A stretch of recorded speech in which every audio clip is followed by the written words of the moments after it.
మీకు ఈ వీడియో నచ్చినట్లయితే వీడియో క్లిక్ చేసి ఛానల్ని సబ్స్క్రైబ్ చేసుకోండి.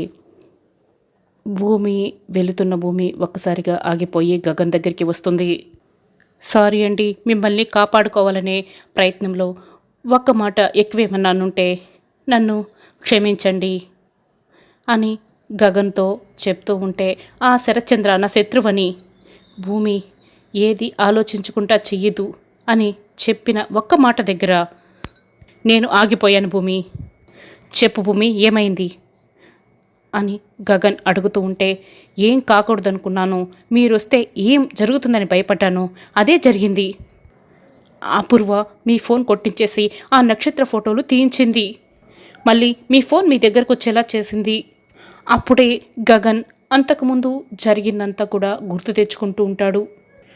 గగన్ ఇదంతా విని షాక్ అవుతూ ఉంటాడు. భూమి ఇక చెప్తూ ఉంటుంది, మీరు ఇలాంటి వారిని, నక్షత్రం మిమ్మల్ని అసహించుకునేలా, నలుగురిలో మిమ్మల్ని అవమానించేలా అపూర్వ ప్లాన్ చేసింది. ప్రతిసారి నువ్వు నన్ను సేవ్ చేస్తూనే ఉన్నావు భూమి. ఒక్క థ్యాంక్స్తో నీ రుణం ఎలా తీర్చుకోవాలో నాకు అర్థం కావటం లేదు. నువ్వు భూమివి కాదు, నా ఆత్మాభిమానం చుట్టూ అల్లుకున్న కంచెవి అని గగన్ భూమిని చూస్తూ చెప్తూ ఉంటాడు. భూమి చేతులు పట్టుకొని, థ్యాంక్ యూ భూమి, థ్యాంక్ యూ సో మచ్ అని ఒక్కసారిగా హక్ చేసుకుంటారు. థ్యాంక్ యూ సో మచ్ అని చెప్తూ కన్నీళ్ళు పెట్టుకుంటుంటాడు. భూమి కూడా ప్రేమగా ఇక గగన్ని ఓదారుస్తూ ఉంటుంది. గగన్ బాధపడుతూ అక్కడి నుంచి వెళ్ళిపోతాడు. భూమి కూడా ఏడుస్తూ ఉంటుంది. శరత్చంద్ర లోపల అందరి ఫోన్లు కూడా చెక్ చేపిస్తూ ఉంటాడు. ఎవరి ఫోన్లో ఆ ఫోటోలు దొరకలేదు అంటే బహుశా ఆ ఫోటోలు తీసిన వాడు వెళ్ళిపోయి ఉండొచ్చు. శరత్చంద్ర గారు, మీరేం కంగారు పడకండి, సైబర్ క్రైమ్ టీమ్ని అలర్ట్ చేస్తాను. ఒక మినిస్టర్గా మీ ఎలాంటి గౌరవభంగం కలగకుండా నేను చూసుకుంటాను అని మినిస్టర్ హామీ ఇచ్చి అక్కడి నుంచి వెళ్ళిపోతాడు. వచ్చిన గెస్టులందరూ కూడా ఇక అక్కడి నుంచి వెళ్ళిపోతారు. వంశీ వాళ్ళ అమ్మ నాన్న అపూర్వ ఇచ్చిన బ్యాగుల్ని తీసుకొని వచ్చి ఇంట్లో పెట్టి అమ్మయ్య అని అనుకుంటూ ఉంటే, అపూర్వ ఇచ్చిన బ్యాగులను చూస్తుంటే నా గుండె టారెత్తిపోయింది అనుకోండి అని వంశీ వాళ్ళ అమ్మ వాళ్ళ నాన్నతో అంటుంది. అవునే, ఎంత డబ్బు, ఏమేమో ఈ 2 బ్యాగులు లోపల పెట్టేసాయి, ఇప్పుడే ఓపెన్ చేయొద్దు, ఎందుకంటే కరెన్సీ కౌంటింగ్ మిషన్ తీసుకొస్తాను.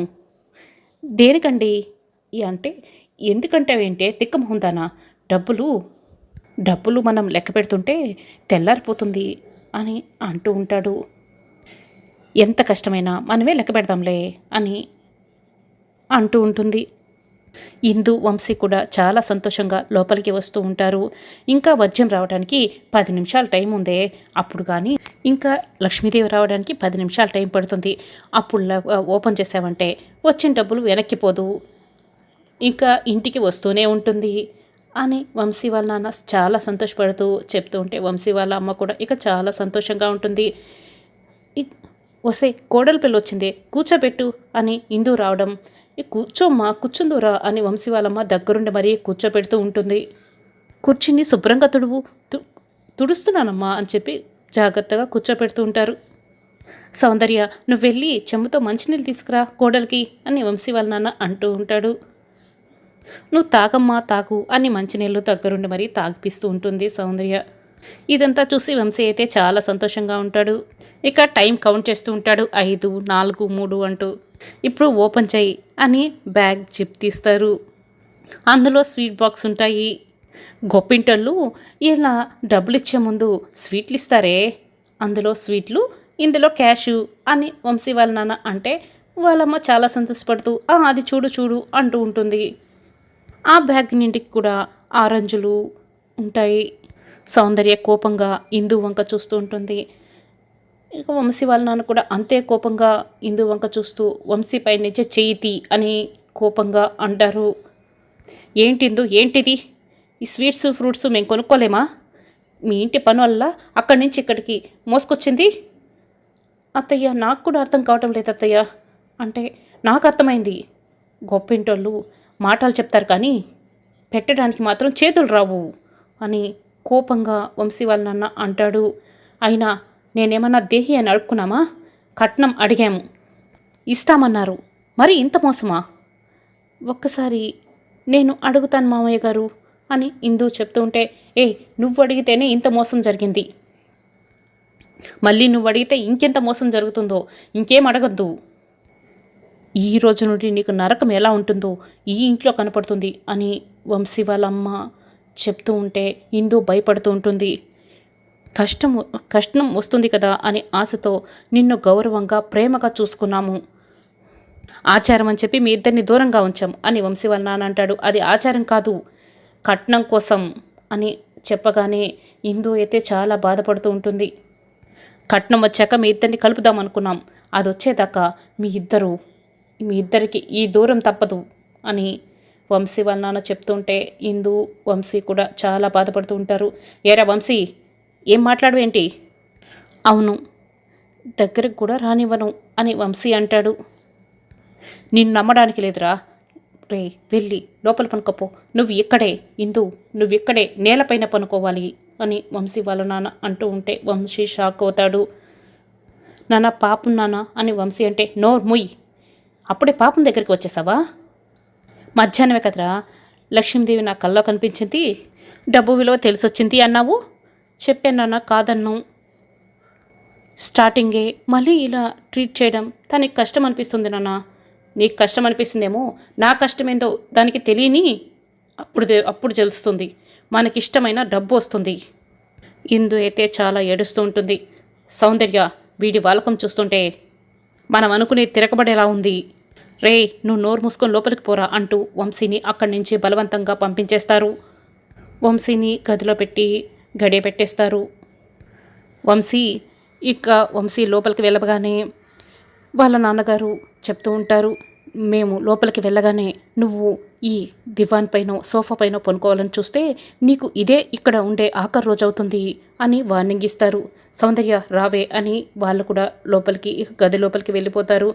ఇందు అయితే బాగా ఏడుస్తూ ఉంటుంది. పూర్ణి అటు ఇటు తిరుగుతూ ఆలోచిస్తూ ఉంటుంది. అప్పుడే గగన్ వస్తూ ఉంటాడు. శారద పరిగెత్తుకొని లోపల నుంచి వచ్చి గగన్ని చూస్తూ ఉంటుంది. గగన్ అయితే చాలా సంతోషంగా నవ్వుకుంటూ వస్తూ ఉంటాడు. ఆగరా, ఎక్కడికి వెళ్ళావు అని శారద అడుగుతూ ఉంటే, చెప్పాను కదమ్మా ఫంక్షన్ కని. చెప్పావు, నువ్వు ఫంక్షన్ కానీ చెప్పావు కానీ నక్షత్ర బర్త్డే ఫంక్షన్ అని చెప్పలేదు కదా అంటే, పూర్ణి అలా అడుగమ్మా అని అంటుంది. అమ్మ నిజానికి నేను వేరే ఫంక్షన్ కనే బయలుదేరాను, మధ్యలో మినిస్టర్ గారు కలిసి ఆయన అక్కడికి తీసుకెళ్ళాడు అని చెప్తూ ఉంటాడు. ఆ మనుషులన్నా ఆ ఇల్లన్నా పడను, నువ్వు మినిస్టర్ గారు తీసుకెళ్ళిపోతే చిన్నపిల్లాళ్ళ వెళ్ళిపోతావా అని శారద అడుగుతుంటే, అంటే మినిస్టర్ గారమ్మా అని తడబడుతూ చెప్తూ ఉంటాడు గగన్. రేపాయంతో ఏదైనా పనొచ్చు అందుకని అని గగన్ అంటూ ఉంటే, అంతేనా అని పూర్ణి అడుగుతుంది. అంతే అంటాడు గగన్. అంటే భూమి గురించి వెళ్ళలేదంటావు అని పూర్ణి అంటుంది. గగన్ అయితే పూర్ణిని అలాగే చూస్తుండిపోతాడు. శారద కూడా గగన్ వంక అనుమానంగా చూస్తుంటుంది. భూమిని కూడా చూడొచ్చని వెళ్ళాను కానీ ప్రత్యేకంగా భూమి కోసం వెళ్ళలేదు అని గగన్ అంటే, పూర్ణి వెంటనే దొరికిపోయావన్నా అన్నయ్య అంటుంది. భూమి కోసం వచ్చాడని చెర్రి చెప్పాడు అని పూర్ణి అంటుంది. నువ్వేమో ప్రత్యేకంగా భూమి కోసం వెళ్ళడం లేదు అన్నావు, దీన్నే దొరికిపోవడమే అంటే అయినా మీరెందుకు ఫోన్ చేశారు అని గగన్ అడుగుతుంటే, టాపిక్ డైవర్ట్ చేయొద్దు అని పూర్ణి అంటుంది. భూమి కోసం వెళ్ళావలేదా అంటే, వెళ్ళానే, అయితే ఏంటి ఇప్పుడు అని గగన్ అనగానే శారద అయితే చాలా సంతోషపడుతూ ఉంటుంది. నువ్వే చెప్పాలట మనసులో ఏం పెట్టుకొని భూమిని కలవటానికి వెళ్ళావో అని పూర్ణి గగన్ని అడుగుతుంది. ఏం పెట్టుకొని వెళ్తాం, అభిమానం కృతజ్ఞత. పూర్ణి వెంటనే తను నిన్ను కాపాడింది అనగానే గగన్ అవునవును అంటే, అర్ధరాత్రి అదే అభిమానంతో వెళ్ళి భూమిని కలిసి థ్యాంక్స్ చెప్పి వస్తావు. ఎందుకు వెళ్ళావు అంటే, ఆర్నమెంట్స్ ఇవ్వడానికి అంటావు. ఏం ఆలోచిస్తున్నావు, భూమి గురించే ఆలోచిస్తున్నా అంటావు. కాదు ఆఫీస్ భూమి గురించి ఆలోచిస్తున్నాను అని చెప్తావు. ఇదంతా చూస్తుంటే మాకు అర్థం కావటం లేదనుకుంటున్నావా అని పూర్ణి గగన్ని అడుగుతుంది. నువ్వు కూరుకుపోయావన్నయ్యా అనగానే గగన్ ఏం కూరుకుపోయానే అంటే, భూమితో ప్రేమలో కూరుకుపోయావు.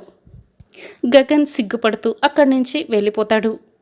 శారద అదేంటి మీ అన్నయ్య అలా సిగ్గుపడుతున్నాడు అని అడుగుతూ ఉంటే, ఉత్తగా అడుగుతున్నావా కన్ఫర్మ్ చేసుకోవడానికి అడుగుతున్నావా అని పూర్ణి అంటుంది. రెండు అనుకోకూడదు అంటే కన్ఫర్మ్ చేసుకో. అన్నయ్య సైడ్ నుంచి లైన్ క్లియర్ అయిపోయింది. భూమి సైడ్ నుంచి కూడా క్లియర్ అయిపోయిందనుకో, నీకలా నిజమైపోతుంది. భూమి నీకు కోడలుగా వచ్చేస్తుంది. అవునా అనగానే అవును అని పూర్ణి అంటుంది. శరత్చంద్ర నిద్రపోతూ ఉంటే అపూర్వ మాత్రం అదే పనిగా తిరుగుతూ తన ప్లాన్ ఫెయిల్ అయినందుకు చాలా బాధపడుతూ ఉంటుంది, కోపంగా ఉంటుంది. భూమి చెప్పిన మాటల్ని పదే పదే తలుచుకుంటూ కోపంగా రగిలిపోతూ ఉంటుంది. వాడు చచ్చేటప్పుడు అడ్డుకుంది, వాడు చచ్చేటంత అవమానపడేటప్పుడు అడ్డుకుంది. ఛ అనుకుంటూ అపూర్వ తిరుగుతూ కోపంగా రగిలిపోతూ ఉంటుంది.